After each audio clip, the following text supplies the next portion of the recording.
Hey, what's up, guys? It's Sam Shah here, Wall Street Mastermind. I'm back here today with another client interview for you guys.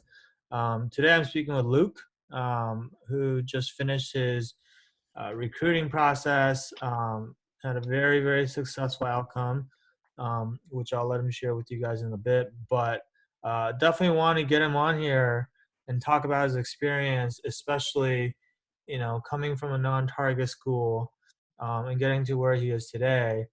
Just super happy and excited for him. And I know a lot of you could probably benefit as well from, just hearing about how he was able to do that. So, Luke, I want to thank you for taking the time to jump on here with us today. Yeah, thank you so much, Sam. Yeah, absolutely. And, to start off, maybe if you can just give our listeners a little bit of background about yourself, like help them understand kind of your profile a little bit. What type of candidate would you say you were going into recruiting? Yeah, absolutely. So I'm currently a sophomore at Santa Clara University studying finance. If I think about when I started, trying to recruit for banking was the fall of my sophomore year. And at that point, I had very little experience in finance or business in general. Never really did much in high school with that or, over the summer of my freshman year. And so, coming in, sophomore year, I knew I had to get some experience within finance to really have a shot coming from Santa Clara. And so I got lucky and found some opportunities nearby school and was able to do like a research orientated internship, which, wasn't really super applicable to banking, but also, was good exposure. Definitely something, solid to have on my resume. But besides that, in terms of like a GPA, I was above a 3.7, but not close to a 4.0. And again, coming from a school like Santa Clara, that put me behind, some of my peers at that school that were also trying to recruit from banking. Yeah. And so I definitely needed to find an edge, within the process. And yeah, I guess if I think about, the things that really evolved for me throughout all this, is my behaviorals, my technicals. Like I remember around November, I had an interview for a boutique firm for the summer after my sophomore year. Hmm. And I remember they were asking me just like super basic technical questions that, I had no idea how to answer. Like I couldn't even explain what like enterprise value was. And I was Hmm. just like, I got to do something here in order to, give myself a chance. Yeah. In hindsight, sitting where you are now, they feel super basic, but at the time, they didn't seem basic, basically.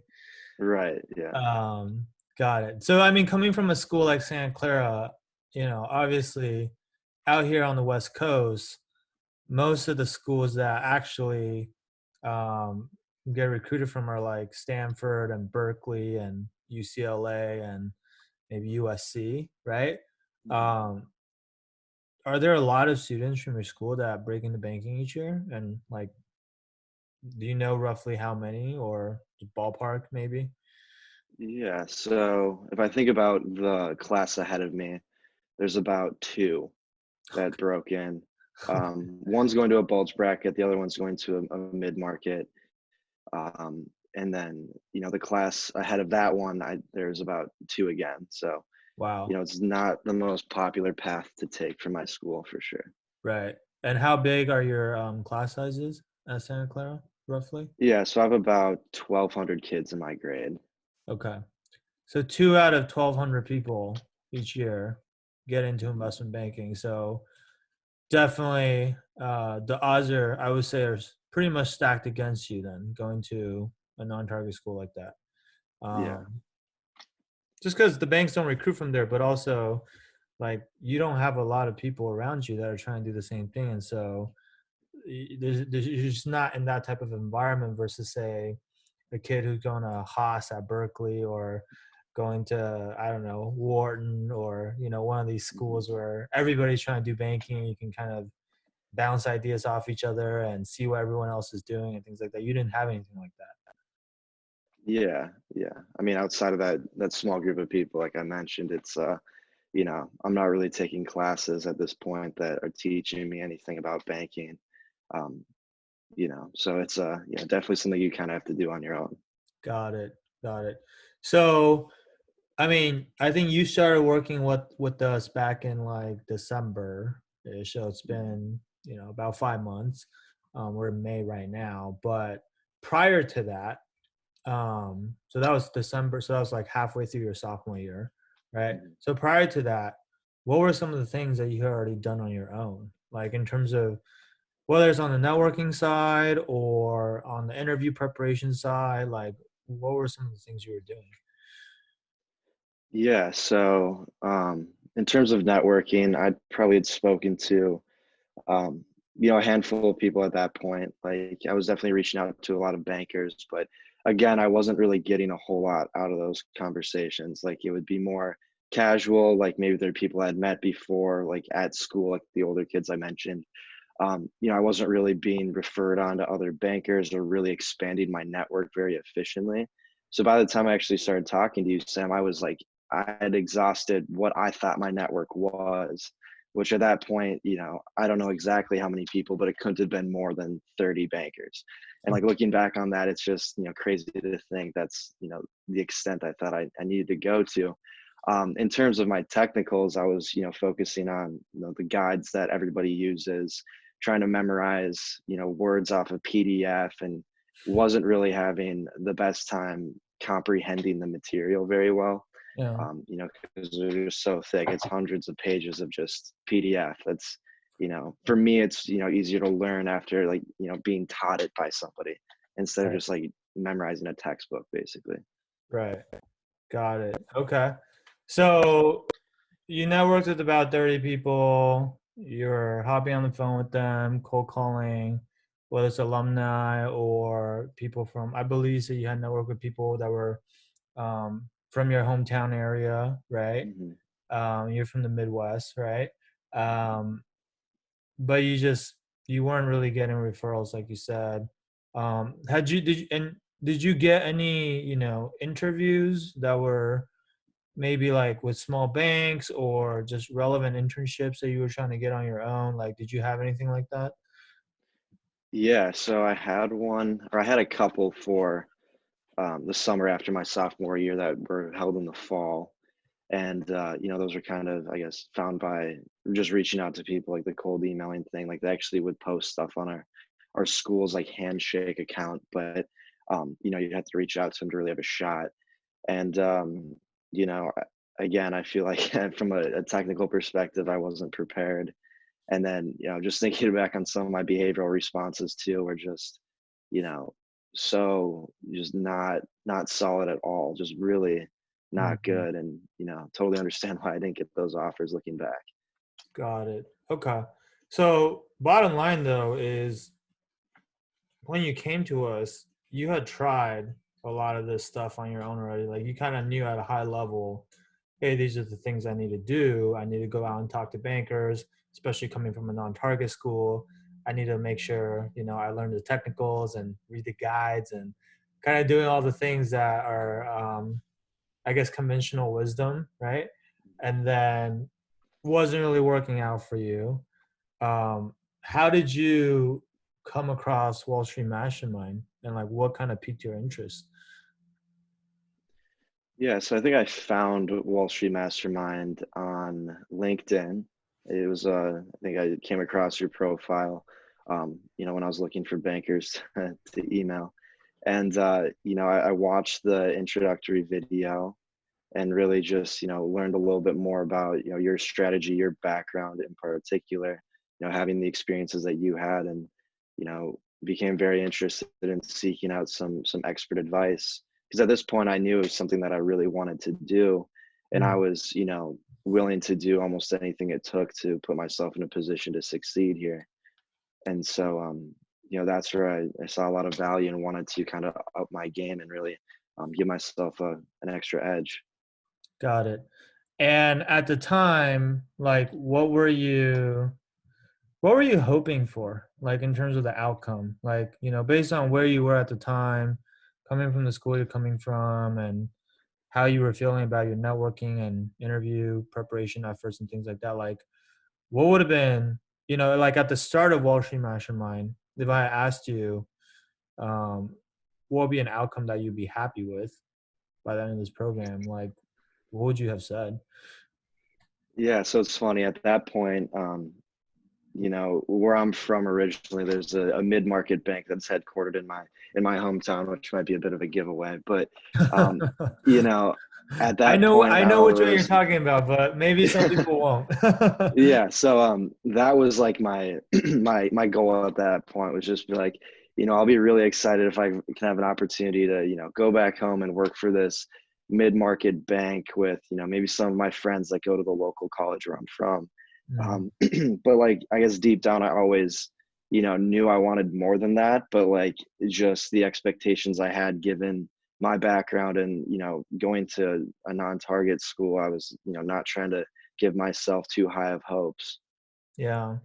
Yeah. I remember, I think I did ask you kind of like the question I just asked was just like, hey, what type of bank are you aiming for? And I think at the time you said bulge bracket really boutique, but then you caveat it with, just being completely honest coming from Santa Clara, like my chances of breaking into a Goldman or a JP Morgan or a Morgan Stanley isn't super likely. I think you kind Mhm. of hedged what you said at the time and was like, well, I don't know about that, right? Right. I think it's definitely possible, but it's funny because I think like I bring that up because I feel like there's so many. This is something that a lot of the non-target school kids need to hear, which is as a non-target student, you guys are so conditioned to believe that because you go to a non-target school that you don't really have a shot at these top tier banks, right? Like you go on Wall Street Oasis or whatever, everybody would have you believe that, oh, you go to a non-target school, yeah, you're screwed, man. Like forget about it or whatever, right? Like Yeah. unless you go to Harvard or Wharton or Columbia, you can like basically never ever work at one of these elite banks, which I understand why people online tend to say stuff like that because that they're not, I don't think they're intentionally being malicious, but that is literally their perspective of the world, right? Like that's like everyone around them that they know that actually went to these banks are mostly from those schools, right? And so they're Right. just telling you their version of the truth. The funny thing is, and you know this now that you've been in the program, and you see how many other non-target school kids are in this program, and then you see that they're actually going to a lot of these top banks as well. Mhm. And so we have a different version of like worldview, right? Where we believe that non-target school kids can be just as competitive as a target school kids. Sure, you have to work a little bit harder. Not gonna lie about that, right? But you can absolutely get to an elite bank if you know what you're doing. And then also like a big part of it is that belief, right? Because if if like the entire time you've been told by people that you can't do this, you can't do this, you can't do this, you start to kind of believe it yourself and then it becomes self-fulfilling in a sense, right? Right.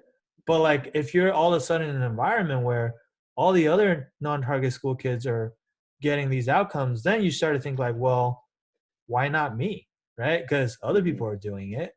And like Right. having the right mindset and the right belief is like half the battle, right? Because otherwise you walk into that interview and you're already defeated because you're going in with a defeatist attitude of like, well, look at everyone else at this interview. They're all from Stanford and Berkeley and whatever. Like they're more qualified than I am. That's Mhm. I see non-target school kids with that mindset all the time, and it's like, well, yeah, no wonder why you're not getting the offer, right? Right. What do you think about that? Yeah, so I think it's definitely like you said, definitely a common, mindset that, I mean personally I even had it at, kind of like I just mentioned at a certain point. But I guess talking more specifically about the program and the other kids in it, a big thing for me was, just what you said, like seeing these other kids from these schools I hadn't even really like been that exposed to. Maybe they're on the East Coast or ones I weren't necessarily aware of, and them being just super successful with this whole, recruiting process and absolutely killing it.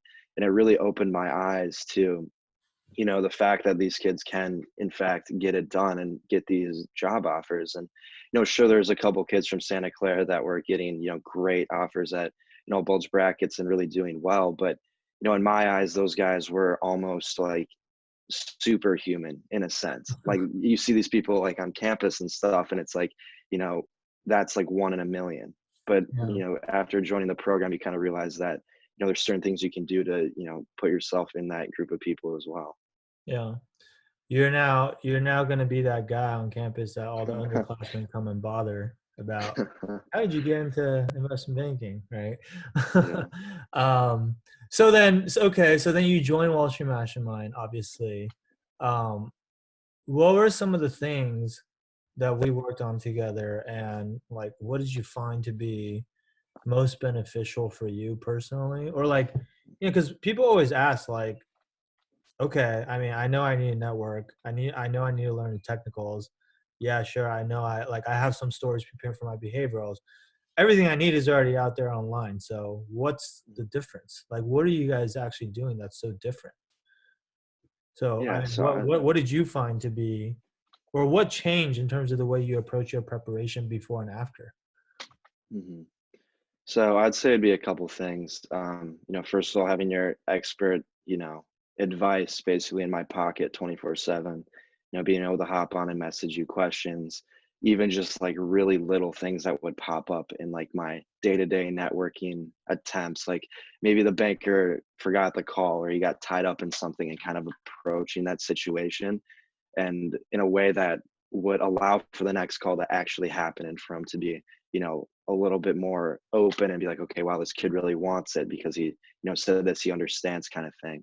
In addition to that, definitely the technical part, like I said, that was something that I was spending just an absurd amount of time on and really just kind of spinning my wheels. And I'd like to think of myself as I guess a smart kid. Like I feel like I can comprehend it, but just really having the those videos and the again your expertise to be able to answer any questions I have. The mock interviews that you had on those modules was super helpful. Seeing how to like properly answer the questions fully. Um, then definitely the behaviorals, making sure that my behavioral responses were bulletproof, concrete. My story, all of that, making sure that I was able to defend everything I was saying and really be able to um, be in a position to be confident in my interviews. And I guess for like you and me, more like between what you and I did, like the mock interviews that we did leading up to my first round of my super day was super helpful as well. Really kind of exposing the areas I needed to work on and allowed me really to build out a really comprehensive preparation for these interviews. And every single time, like after I'd have my mock interview with you, Sam, like we would talk about something that I should improve, and then like the next day in my interview or whatever, a couple of days later, the exact same thing would show up and I'd be like, all right, perfect, here we go, I'm super confident in this answer, I know this is like the best way I can answer it. So those Right. would definitely be the things that were absolute game changers for me. Yeah. Um, that's actually a really interesting point. I'm curious, aside from the mock interviews you did with me, did you do mock interviews with anyone else? Like, did you do mock interviews with, upperclassmen, like, the small circle of people you said, for example, at your school that have already gone through the process, for example? Like, did you mock interview with other people as well? Yeah, yeah, I did, and those were helpful too. But I guess in the experience I had, this upperclassman just had a limit to. He'd gone through one process. You know what I mean? Like he was, very successfully got his, an offer early on, and he was, done. But he didn't really go through, 10 different interview processes, or he hasn't been able to. I guess comparing to where you're at from your experience, like be able to look at thousands of different candidates and really determine what is better than the other. Like he was just kind of guiding me based on what worked for him, but Mhm. obviously everybody's different, and that's not necessarily the most effective way of doing it. Yeah. So would you say, like, I'm sure your upperclassmen friends gave you some feedback as well, right? When you did the mocks Hmm. with them. And then obviously I gave you feedback as well when we did the mocks.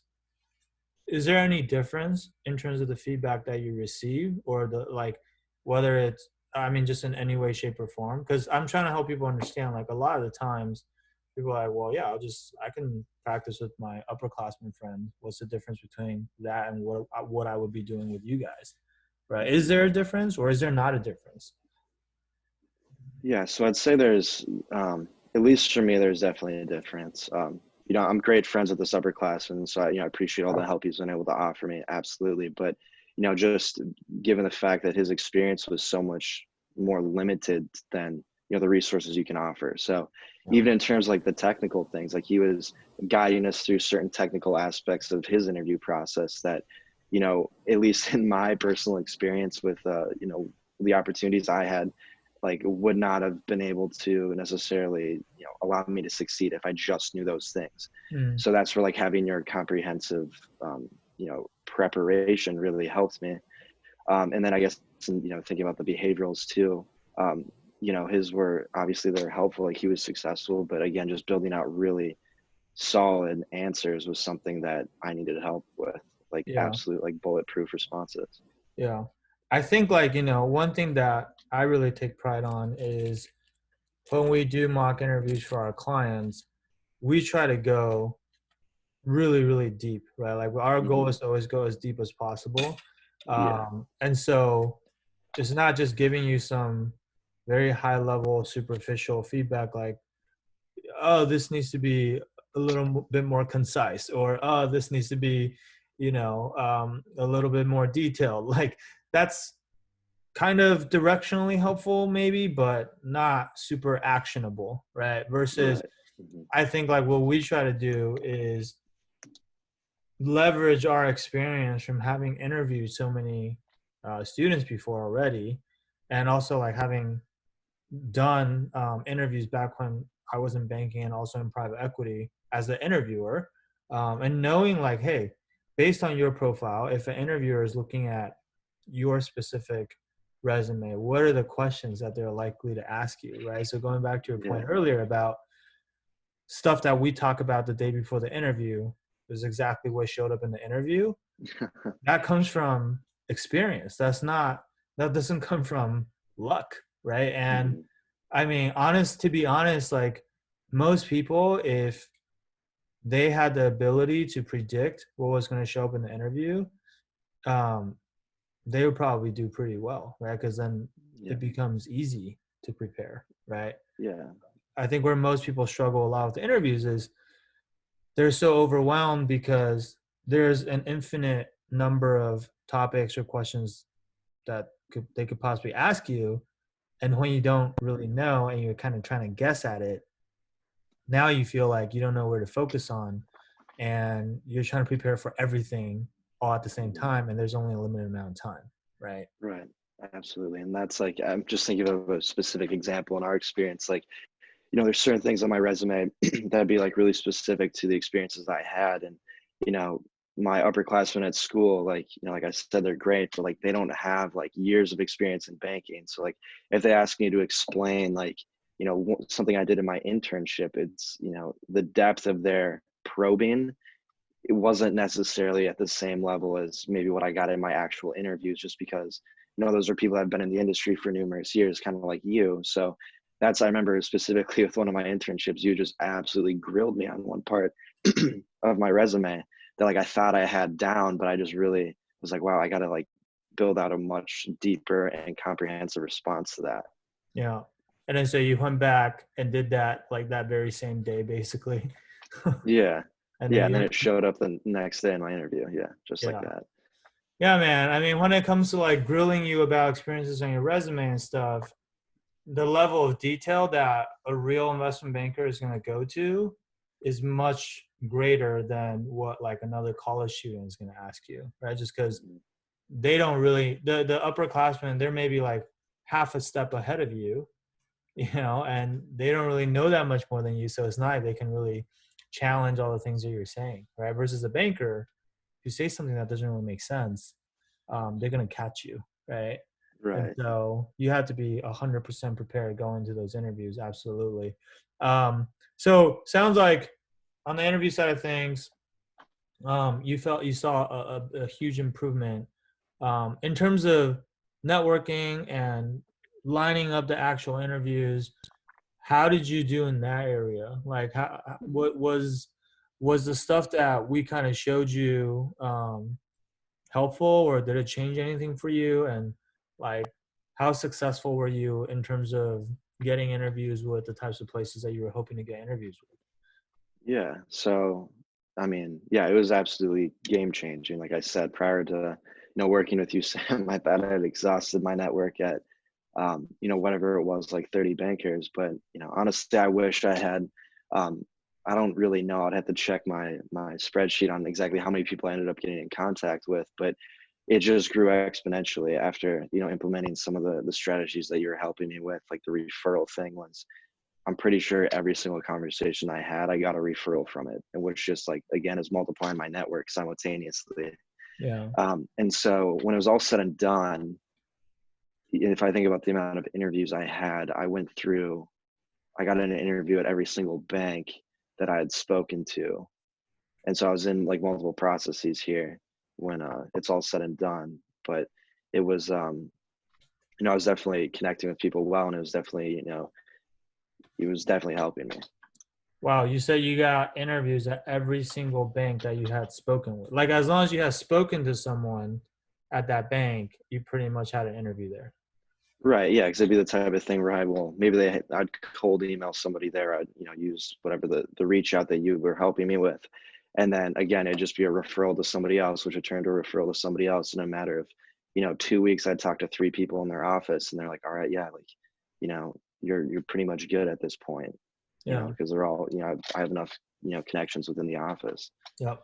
And these are like the bulge bracket and elite boutique banks that you were basically gunning for, right? Just to confirm. Yeah. Okay. Mhm. So this is what we always tell everyone, which is, hey, if you can get referrals for these interviews, which is the whole purpose of networking, right? But Right. if you have a consistent and predictable way of generating these referral opportunities, then you can basically repeat the same playbook at every single bank that you're targeting until you have the referral for the interview. And then getting the interview, that basically is no longer a challenge, right? Like, that's Mhm. like, if you and if you have an interview at every single bank, literally just you just have to decide which banks you want, right? If you have an interview at every single one of those banks, then all you need is one offer, right? Like, Right. you have multiple at bats, all you need is one offer. And as long as your technicals and your behaviorals are on point, you're going to get that offer, right? Mhm. It's like, honestly, when you break it down and think about it, it's so simple, right? There's not like rocket science, right? Like, sure, all the stuff that we're teaching you guys, um, you probably would have never figured it out on your own, right? But it's Right. like, once you figured it out and once we showed it to you, it's like, oh, like, anybody can do it, right? Yeah. It's Right. not like you have to be some special unicorn rock star student to be able to execute on the strategies that we're teaching, right? Yeah. That's awesome. So obviously, you pretty much been recruiting for the last 5 months straight. So Mhm. I'm sure you're happy to be done. So can we tell people where you ended up getting an offer from and what the outcome was of this whole journey, I guess? Yeah. So, I guess about a week ago at this point, I got an offer from Evercore in Menlo Park, which I was really excited about. It was, my first choice coming into recruiting. Yeah. So, couldn't have been a better outcome for me. Yeah. And that's pretty amazing because I would say, first of all, it's one of the top elite boutiques out there, right? Like, you look at all the league tables, and Evercore is consistently up there with all the bulge Mhm. bracket banks in terms of deal volume and deal size and things like that. Um, but also, just even beyond that, like, because elite boutiques are smaller than bulge bracket firms in terms of headcount, typically, I would say, and I think most people will agree, they're even harder to get into than the bulge bracket firms. I'm not saying elite boutiques are better or bulge brackets are better. I think that's like everybody has their own personal preference and there's no right or wrong there.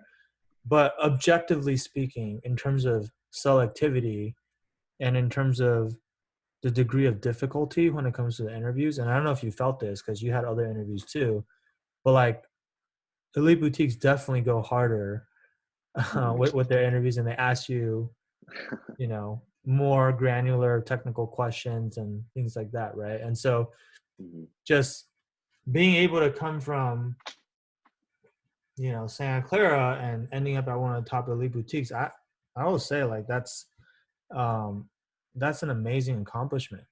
And so, I mean, Mhm. I'm super proud of what you were able to accomplish, and obviously, super happy and excited for you. Um, and I honestly I can't wait to see like how you do there. And I know like you and I guess like sorry like I guess the last question I wanted to ask you is just if you have anyone, or sorry, if you come across anyone, or maybe people who are listening right now who are in a similar situation as you, right? Or maybe you know maybe they're going to a non-target school, not a lot of kids from their school are going to banking, but they have high aspirations, and this is something that they know they want to do. They just don't necessarily know how to get there, and they're struggling a little bit. Like, what is something that you wish you had known, back when you first started going through this process? Like maybe something now that you wish you knew back then, or you wish someone had told you a lot earlier, which would have made your life a lot easier. Is there anything like that? Do you have like just one piece of advice that you want to give people? Yeah, I'd say the biggest thing for me would be, just be crazy efficient with your time. Like, you got to keep going after it every single day, day in and day out, to really give yourself a chance. The last thing you want to be doing is scrambling like the week before your interview to make sure you're covering all your bases. Like, you'd rather be ready 2 months before it starts than 2 days before it starts. Yeah. So yeah, I just say the time factor, and just being crazy efficient, and using your time the best you can to prepare for this would be my biggest advice. Yeah. So basically having a sense of urgency Hmm. and starting as early as possible. Um, but also once you start, like basically being ruthlessly efficient about where you're allocating the 24 hours you have in a day towards, right? Because you have school and you have Hmm. internships and extracurriculars and networking and interview prep and all this stuff that's on your plate, and you just kind of have to juggle all of that simultaneously. And that's probably honestly one of the biggest challenges when it comes to recruiting, right? It's not that any one thing in and of itself is really, really hard, but it's the sum total or the totality of everything you have to do simultaneously that makes it so that most people aren't able to check all these boxes simultaneously, right? Right. Hmm. Got it. Okay. That's great advice, man. So, for those of you that are listening, hopefully you guys take that to heart. And, again, like I said earlier already, I think, if you're in a similar situation as Luke, and maybe you go to a non-target school, or you're feeling like you have big goals, but you don't really know how to get there right now, or you think things are looking bleak, or you've had a lot of doubters online or in real life tell you, hey, like, forget about it. You should have more modest goals or whatever. Um, I would encourage you guys to reach out to us. Not saying that hey, every single person from a non-target school is going to be able to end up at a bulge bracket or elite boutique bank. I'm definitely not saying that, right? But what I am saying is, for the right person, if you have the right qualities, like you have the work ethic, you have the um, coachability where you're open to constructive feedback, and you have the commitment and dedication, that just perseverance to really even go through this process and take all the rejections along the way. There's no reason why you shouldn't be able to accomplish what you want to accomplish, right? And like, we're here to help you with that, so if that's something that you feel like you're looking for, just like Luke was looking for back whatever 5-6 months ago, I want to encourage you guys to schedule a call with our team. Usually, what we do is we'll do a free strategy session with you. First, completely free, no obligation whatsoever, just for us to learn more about your situation and where you're at in the recruiting process, what it is that you feel like you're struggling with and what you need help with, and then based on that, if we feel like we're a good fit to help you, which is not always the case, but if we feel like we're a good fit to help you, we'll come up with a tailored game plan for you, right? And if not, then we'll tell you that, but we'll still give you advice on what we think you should do instead. um, that's going to help you get the best outcome possible. So if you want to do that, you can schedule this call by going to www.wallstreetmastermind.com/apply. The street is abbreviated to ST. So it's wallstmastermind.com/apply.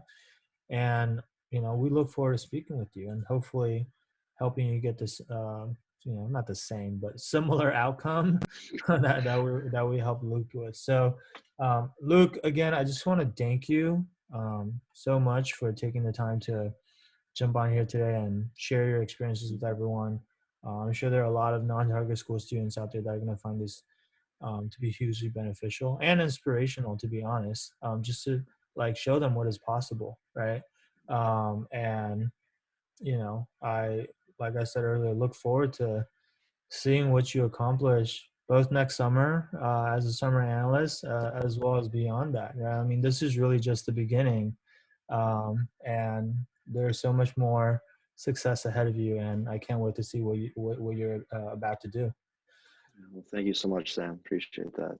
Yeah, absolutely. And obviously, just like I tell all the other alumni of the program, like definitely don't be a stranger and stay in touch. And let me know if I can ever help you with anything. Sounds good. All right, awesome. Guys, that'll be it today. It's a wrap. And we'll be back again with more of these in the very near future. All right. Thank you, guys.